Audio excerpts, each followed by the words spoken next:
programa Hora da Prosa. Estamos aqui na sede da editora Poupa Acesso para mais um programa. Dessa vez com um entrevistado que é, além de militante do movimento sindical, militante político, ele é também um membro da cooperativa Poupa Acesso, atualmente é o seu diretor tesoureiro, Cláudio Noronha.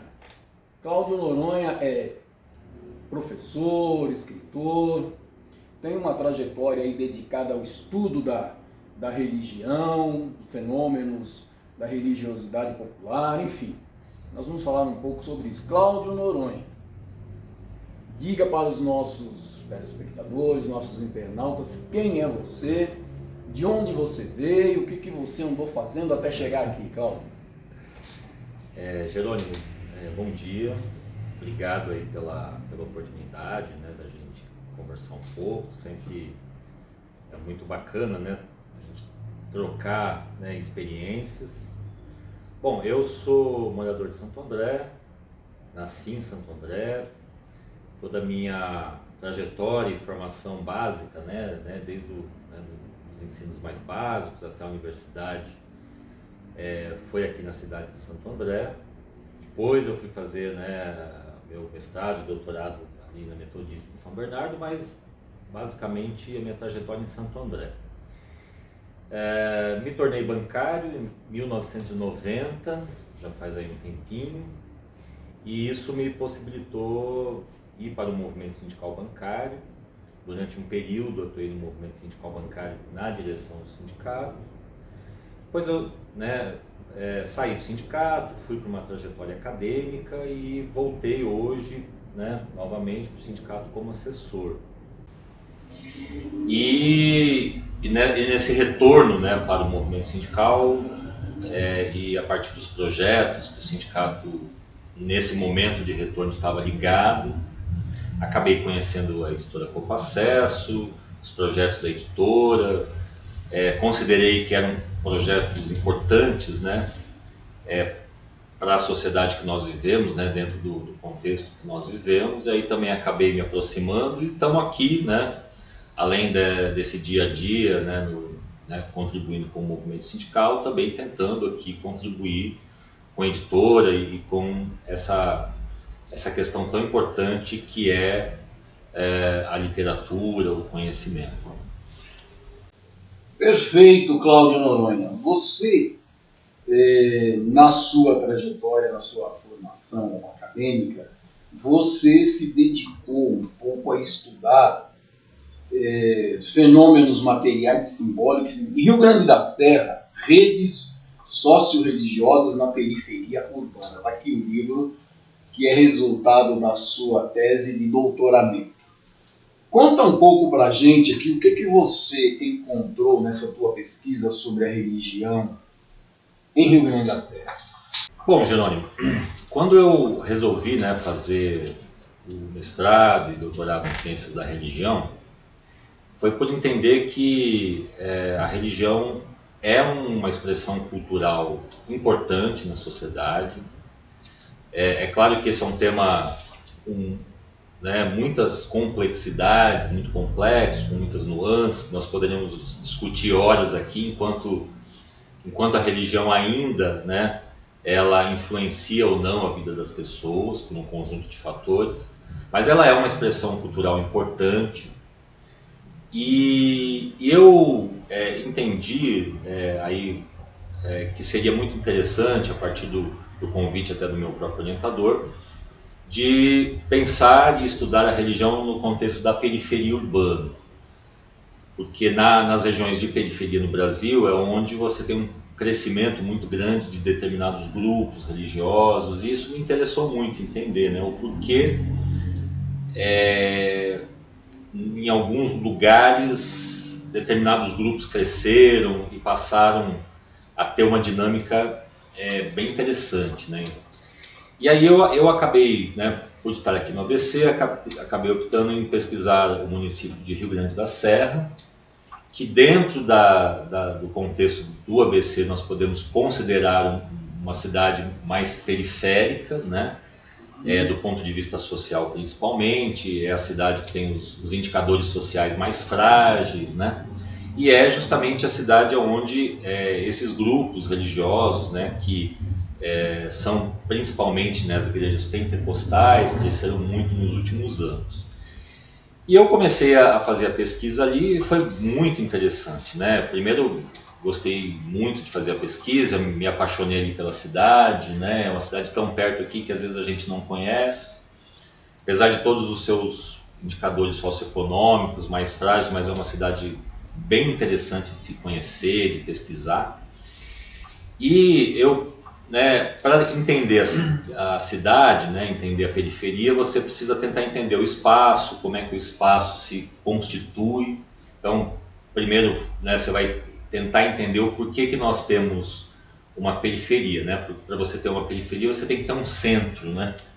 E aí a gente vai entender que o espaço vai sendo utilizado pelo próprio capital no sentido, né, de valorizar lugares, desvalorizar outros, por isso que as periferias vão sendo criadas. Aí tem toda uma trajetória que, né, é um processo bastante longo de discussão, mas isso foi gerando ao longo das décadas, né, no Brasil, como em outros lugares, né, da América Latina também.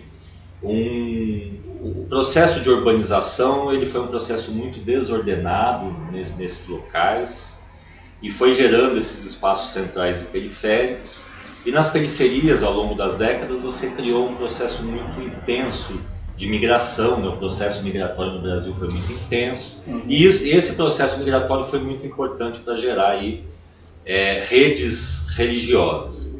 E aí, pesquisando lá, a gente vai entender um pouco o porquê que determinadas pessoas, em determinados contextos, ela sai de um lugar que ela tem uma determinada religião, chega em outro e vai buscar uma outra religião, um outro pertencimento, e isso tudo gera uma dinâmica bastante complexa, mas o meu trabalho é tentar entender, nesse contexto de uma periferia, onde as pessoas têm, né, muitos problemas sociais, uma precariedade muito grande, como a religião, de alguma forma ou de outra, contribui tanto para um apoio no sentido material, mas também dos elementos simbólicos, né?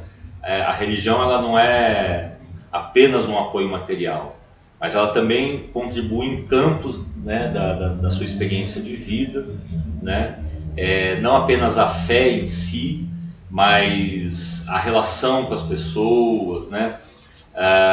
O apoio no sentido também, né, emocional, tudo isso a religião tem um contexto que ela atua, e é bem interessante pensar isso dentro de um contexto periférico. Muito bem. Cláudio, a gente tem visto recentemente um crescimento muito grande das religiões neopentecostais e o uso político deste fenômeno tem interferido nas decisões da população, nas diversas eleições. Tivemos, por exemplo, a eleição do candidato Bolsonaro, que fez uso dessa população das religiões neopentecostais para se eleger, e vários outros que também seguiram o mesmo caminho. Como é que você vê esse fenômeno, desse crescimento dessas religiões e da mudança de rumo da sociedade em direção à direita política?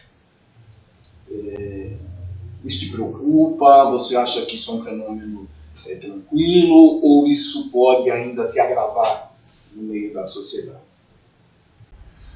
Olha, Jerônimo, isso é um tema muito complexo, né? Bastante complexo. Primeiro, é bem interessante pensar o seguinte, né? Eu vou tentar resumir isso o mais breve possível. As igrejas evangélicas, especialmente as pentecostais, durante um período, elas não se interessavam por política. Elas entendiam que política é coisa do mundo e a religião é para se preocupar com um outro mundo, né? Mundo divino, mundo de Deus. Então, a política era algo mundano e eles não se preocupavam. Isso, assim, com algumas, né, complexidades e variações, quando nós tivemos a Constituição de 88, foi quando as igrejas começaram a perceber que ali elas tinham um espaço muito interessante de atuação e perceberam que na própria Constituinte e a partir dali, as igrejas não poderiam ficar de fora de discutir que sociedade que a própria igreja quer, né? Porque ela começou a perceber, bom, você está discutindo uma sociedade, nós estamos ficando fora disso, então nós também precisamos discutir. Então a Constituição de 1988 é um marco no sentido de que as igrejas evangélicas começaram a pensar a política.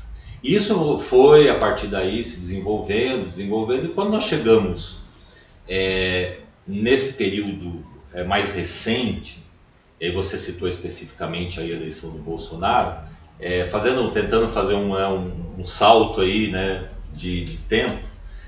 Nesse momento, o que aconteceu? O Bolsonaro ele trouxe uma discussão para a sociedade, quer dizer, ele não trouxe, né, mas ele se, de certa forma, se apropriou e simbolizou um momento de discutir questões muito comportamentais, né? Nós tivemos antes algumas gestões de um governo que procurou, de certa forma, melhorar a vida das pessoas a partir de projetos sociais, né? Ou seja, os elementos econômicos eram importantes. E aí, para contrapor isso, você, né, a partir do Bolsonaro, deslocou toda a discussão econômica para uma discussão moral, comportamental. E nesse momento isso mexeu muito com as igrejas, né? Porque as igrejas têm, né, de certa forma, uma forma de pensar a sociedade onde essa questão comportamental, a maneira das pessoas se comportarem são muito importantes. Agora, e aí isso nesse momento deu essa mexida e uma parte significativa da população evangélica acabou seguindo esse discurso, seguindo as propostas e votou inclusive em peso em 2018 no candidato aí Jair Bolsonaro. Agora, isso não quer dizer que os evangélicos sejam necessariamente de direita, né? Ou que só se preocupem com essas pautas comportamentais. Quando você vai pesquisar de forma geral a periferia e a população evangélica, você percebe que eles têm também uma preocupação das questões econômicas, né? Eles também têm uma preocupação da sua vida. E eu acho que, assim, ao contrário do que muita gente diz, o evangélico ele não vota necessariamente naquilo que o pastor sugere, né? Que a liderança sugere. Ele tem uma capacidade de entender o seu contexto, as suas questões. E eu posso dizer o seguinte, mesmo em Rio Grande da Serra, nas últimas eleições, o comportamento em algum momento um pouco mais conservador, mas ele de forma geral busca eleger pessoas que estão preocupadas também com as questões econômicas, de projetos sociais, né? O que eu acho que me preocupa, como você perguntou em termos de preocupação, é apenas o seguinte, né? É que quando você tem um grupo conservador e que ele ganha uma força muito grande, ele começa a, de alguma forma ou de outra, a colocar em risco certos projetos sociais que você às vezes vai constituindo num determinado momento. Então isso é muito preocupante, né? Mas eu não faço uma leitura de que a periferia ou os evangélicos eles são de direita ou de esquerda. Eles vão se movimentando a partir daquilo que eles vão compreendendo que é melhor para a sociedade. Então, eu acho que cabe, né, aos próprios movimentos sociais também e os agentes políticos procurarem um diálogo com essa população e realmente ocupar esse espaço também no sentido de trazer para essa população uma discussão do que é importante para a sociedade. E qualquer grupo, mesmo os evangélicos, estão abertos a ouvir isso sem dúvida, né? Tem uma preocupação sim com o conservadorismo, que vai impondo, de certa forma, uma forma de ver a sociedade que é menos diversa, que tem menos diversidade, que vai retirando projetos sociais, muitas vezes importantes, né? Mas isso não quer dizer que os evangélicos em si sejam de direita ou de esquerda. Eu acho que eles também estão preocupados com a sociedade e o diálogo com esse grupo é muito importante. Sem dúvida, Cláudio. Muito bem. Cláudio Noronha também é organizador de um livro chamado Religião e os Dilemas Brasileiros no Século XXI. Tema atualíssimo, né? Participam aqui, quantos? Uns 20 autores? São 13 artigos com 16 autores. 16 autores. Então, Religião e os Dilemas Brasileiros no Século XXI, organizado pelo Cláudio Pereira Noronha. Quem quiser adquirir esse livro, procura no site da editora Pouco Acesso, que a gente vai fazer o seu pedido chegar até o Cláudio Noronha. Só rapidamente, né, essa publicação, ela toca justamente nesses temas sensíveis, né, que a gente falou um pouco aqui. Então aqui fala um pouco das questões sociais, né, de pobreza, da questão, por exemplo, de religião e violência doméstica, a questão racial dentro dos elementos aqui também religiosos, e uma série de outros temas atuais, né, em que aí eu acho que tem esse elemento do conservadorismo que aparece, e quando o conservadorismo, né, ele aparece, ele vai gerando, né, dentro de determinados grupos um confronto, uma disputa religiosa, né, e a gente tenta só discutir isso, né. Isso tem muito a ver com as lideranças religiosas, muito mais com a liderança religiosa do que, né, o conjunto de pessoas que tem uma pertença religiosa. Mas esse livro tenta, a partir desses artigos, que foi feito um convite para pesquisadores de religião, tanto de mestrado como de doutorado, né, para falar um pouco das suas pesquisas e debruçar um pouco sobre essa sensibilidade que nós temos em determinados temas, e que a religião acaba sendo o elemento norteador e central nessa discussão. Muito bem. Cláudio, vamos mudar um pouco o rumo da nossa prosa aqui e vamos falar de um assunto atualíssimo, importantíssimo, que é a realização da Feira Literária de Santo André, a Felisa. Recentemente nós tivemos um programa aqui com a Inês Galadinovic, que falou um pouco sobre a participação do Sindicato dos Bancários, onde você também trabalha, na realização da Felisa. Você é o coordenador da Felisa. Como é que está a preparação da Felisa, como vai ser, onde vai ser, e como que as pessoas podem se inscrever, os escritores e escritoras para participar, enfim. Fala um pouco como é que está a organização da feira. Okay. Bom, Jerônimo, só para um contexto também, né, assim, a Felisa surgiu a partir dessa relação entre a editora Pouco Acesso e o sindicato, né, essa parceria. Foi o convite, inclusive, surgiu da própria Pouco Acesso, né, para o sindicato, falou, vamos pensar um espaço onde a gente pudesse dar lugar, né, aos escritores e escritoras da nossa região, que muitas vezes não tem um espaço literário, porque as grandes feiras, né, os grandes espaços, muitas vezes não te dão acesso, né, porque é caro para você participar. Normalmente as feiras são feiras de livros, de editoras, então o escritor, né, tem dificuldade às vezes de ter esse acesso, de participação e de poder compartilhar o seu trabalho. Então a Felisa surgiu em 2018 com essa ideia. A gente fez uma primeira edição lá na sede social do Sindicato dos Bancários do ABC, ali na Xavier de Toledo, no centro de Santo André. Depois, no ano seguinte, a gente envolveu aí o Sindicato dos Professores, por entender que também seria bastante importante.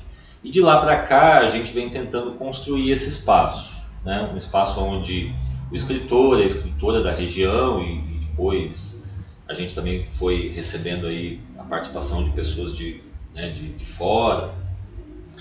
E a gente entende que assim, né, essa feira literária tem esse caráter, né, de construir um espaço de literatura, de venda, exposição de livros, de lançamento de livros, de rodas de conversa, espaços onde a gente tem ali sarau, contação de história, onde a gente tem também a música, ou seja, é um espaço onde a literatura e a cultura se encontram, né? E a gente vem conseguindo dar esse espaço para muita gente que nunca conseguiria expor o seu livro, né? O que já era um projeto da Copa Acesso, né? Porque quantas pessoas que jamais conseguiriam publicar um livro e conseguiram publicar um livro, né, pela existência da editora Copa Acesso, e esse espaço também vem se tornando um lugar onde as pessoas podem, né, trazer o seu trabalho literário, publicar, né, conhecer outras pessoas, o que é sempre muito bacana, muito interessante. Esse ano aqui, né, 2024, a gente já está organizando aí a Felisa. Ela vai ocorrer nos dias 22, 23 e 24 de novembro, na sede do Sindicato dos Bancários do ABC, que é ali na Xavier de Toledo 268, centro de Santo André. No dia 22 é a abertura da feira. Ela ocorre às 19 horas, né, ali com as entidades. Depois nós teremos uma roda de conversa com o Manuel Filho, que é o homenageado dessa edição. Manuel Filho, que é um escritor aqui da região, do ABC, né, tem uma publicação, um trabalho, né, literário importante, foi vencedor do Prêmio Jabuti em 2008, se eu não estiver, 2008 mesmo, né? 2008. Então, assim, é alguém que tem uma importância literária e essa homenagem que a gente faz, ela é muito mais no sentido de realmente possibilitar um reconhecimento, né, dentro, né, do nosso tamanho aqui de evento, mas é um reconhecimento por esse trabalho. E fiquem todos e todas convidadas para vir nesse dia 22, para participar da roda de conversa, conhecer um pouco mais o Manuel Filho, conhecer a sua obra, a sua publicação. Nos dias 23 e 24 de novembro, né, sábado e domingo, das 10 horas até o finalzinho da tarde, né, no sábado até às 5 e no domingo até às 16, nós teremos ali, né, no nosso espaço, exposição e venda de livros. Teremos pessoas que vão falar um pouco dos seus livros também. Teremos rodas de conversa. Depois, na medida que vocês puderem ir acompanhando a programação, né, pelo site da própria Copa Acesso, é possível, né, acompanhar também. A gente vai colocar ali, né, os links para acessar a página da Felisa. O pessoal pode acompanhar a programação. Ainda há tempo de se inscrever, né, para expor livros. No site da Copa Acesso tem ali o link para fazer a inscrição, né, o regulamento e o link. O que é interessante, assim, né, é que nesse ano aqui nós tivemos o apoio, né, do Ministério da Cultura a partir, né, dos recursos da Lei Paulo Gustavo, que em parceria com a Prefeitura de Santo André distribuiu aí parte desses recursos, e nós, a partir desses recursos, pudemos também começar a nos preocupar com uma questão importante, por exemplo, né, que é ter condições de ter artistas ali nos ajudando né, e abrilhantando com a sua questão, né, cultural, literária. Esse ano aqui a gente vai ter elementos de acessibilidade que são importantes, então a gente vai ter nos nossos eventos tradução de libras, a gente vai ter uma monitoria para os deficientes visuais, né?